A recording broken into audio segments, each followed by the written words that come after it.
Students to aspirant Jasprit students, today our topic is nominal partners. Students, a partner who allows the use of his or her name, जो partner अपने name का इस्तेमाल करने देता है firm को by a firm but does not contribute to its capital. अपने name का इस्तेमाल तो करने देगा बट कैपिटल ही और she is not contributing, only he the firm is using the name of that person. So there are two types of nominal partners: nominal partner by estoppel and the nominal partner by holding out. So students, first is nominal partner by estoppel. So ये बंदा क्या करता है? A person who gives an impression, जो खुद impression देता है, खुद ऐसा behavior करता है to others that he or she is a partner of the firm. ये लोगों को खुद दिखाएगा थर्ड पार्टी को कि ये इस पर्टिकुलर फर्म का पार्टनर है थ्रू हिज और हर ओन इनिशिएटिव, अपने खुद के काम की वजह से, अपने खुद के बिहेवियर की वजह से, स्टेप्स की वजह से ऐसा थर्ड पार्टी को पूरा पता लगेगा कि ये इस पार्टनरशिप फर्म का पार्टनर है. सो ये खुद एक इम्प्रेशन देते हैं, खुद ये ऐसा शो करते हैं. Second is nominal partner by holding out. So students, इसमें जो थर्ड पार्टी का जो नेम यूज़ कर रहे हैं उस बंदे को पता नहीं है, प्रायरली उस बंदे को पता नहीं है कि ये मेरा नेम यूज़ करते हैं.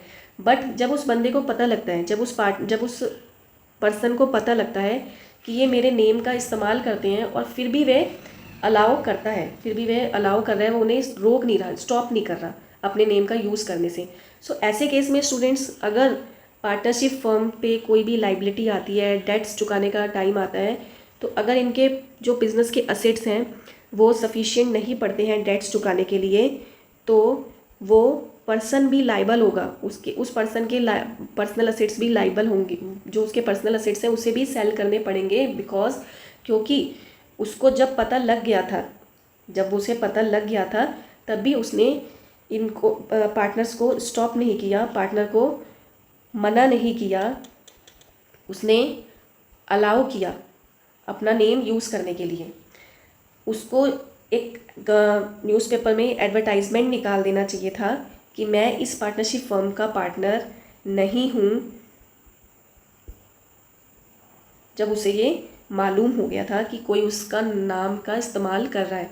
अ person who is not a partner of a firm but knowingly allows himself और herself. So what is the comparative look students? Nominal partner by estoppel, nominal partner by holding out. So students, they are only allowing their name.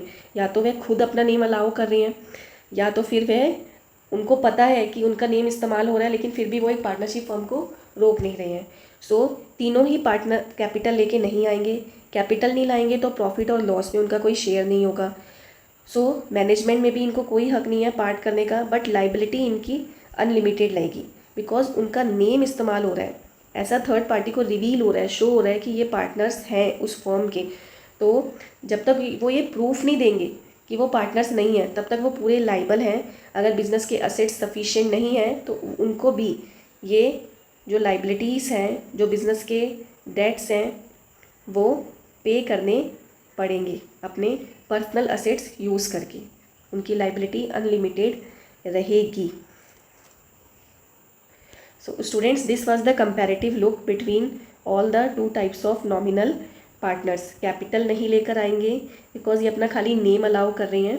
Profit और loss में उनका कोई हिस्सा नहीं रहेगा, management में कोई पार्ट नहीं करेंगे, बट इनकी लाइबिलिटी अनलिमिटेड रहेगी क्योंकि इनके नेम को पार्टनरशिप फर्म ने यूज़ किया है. तो अगर पार्टनरशिप फर्म पे कोई देनदारी, कोई डेट्स, कोई कर्जा आता है तो उस पर्टिकुलर बंदे को भी वो कर्जा उतारना पड़ेगा. सो स्टूडेंट्स, नेम किस फॉर्म में जैसे इस्तेमाल किया जाता है? Suppose A, B, C are partners in a partnership firm. इनको अपने बिजनेस को एक्सपेंड करना है. ये बैंक के पास गए कि भाई हमें लोन दे दीजिए, बट बैंक ने लोन देने से मना कर दिया. सो एक ये थर्ड पर्सन के पास गए जिसकी उस बैंक में अच्छी जान पहचान है या अच्छी क्रेडिबिलिटी है. सो उस थर्ड पर्सन ने बैंक मैनेजर के सामने ऐसा दिखाया कि भाई प्लीज़ हमें लोन दे दीजिए, please give us loan, we have to expand our business. So उस मैनेजर के सामने ऐसा ये रिवील हुआ कि हमें लोन दे दीजिए, हमें अपना बिजनेस एक्सपेंड करना है। उसने कहीं भी ये नहीं बोला कि उस पार्टनरशिप फर्म को लोन दे दीजिए, इन पार्टनर्स को लोन दे दीजिए। उसने ऐसा बोला कि हमें लोन दे दीजिए, हमें लोन की ज़रूरत है। सो ऐसा उसने शो किया कि that he is also a partner of this business. और अगर लोन मिल जाता है, अगर लोन मिल जाता है तो वो पर्सन भी पूरा जिम्मेदार होगा लोन को लोन को रीपे करने के लिए। उस पर्सन की भी पूरी जिम्मेदारी रहेगी। सो इस केस में नेम का इस्तेमाल होता है। या तो फिर अगर ए और बी के पास कोई टैलेंट है, ये एक पार्टनरशिप करना चाहते हैं, बट इनकी मार्केट में इमेज अच्छी नहीं है, इनकी मार्केट में इमेज अच्छी नहीं है, तो ये सी से कहते हैं कि सी की पब्लिक इमेज काफ़ी अच्छी है कि आप हमें अपना बस नेम दे दीजिए, हमें आपसे कोई कैपिटल नहीं चाहिए। दोस्त जो सी है, जो थर्ड पर्सन का ये इस्तेमाल करते हैं, वो कभी कभी फ़ीस ले सकते हैं बिकॉज नेम यूज़ कर रहे हैं।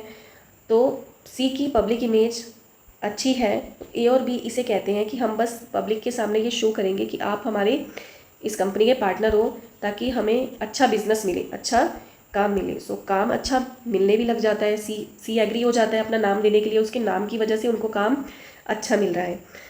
सो इस केस में किसी थर्ड पर्सन का हम नेम यूज़ कर सकते हैं।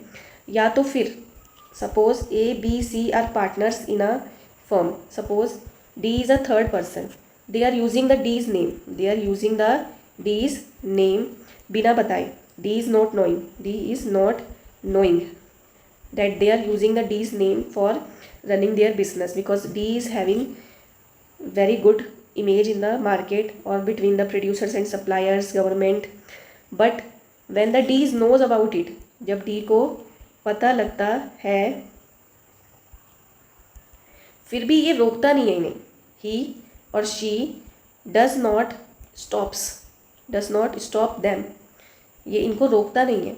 तो उस केस में जब इसे पता लग गया है कि ये नेम यूज़ कर रहे हैं, ये फिर भी ये बंदा इन्हें नहीं रोक रहा और करने दे रहा है, नोइंगली इन्हें करने दे रहा है कि करने दो मेरे नेम का इस्तेमाल, तो उस केस में भी इस बंदे को ये नहीं पता कि अगर इस कंपनी पे कोई इस फॉर्म पे कोई मुसीबत आती है, कोई लाइबिलिटी आती है, तो इसको भी वो लाइबिलिटी पे करनी पड़ेगी, वो डेट्स इसे भी पे करने पड़ेंगे। बिकॉज अगर इसे पता लग गया था तो इसे न्यूज़पेपर में ये एडवर्टाइजमेंट एक निकाल देना चाहिए था कि I am not a partner of this firm,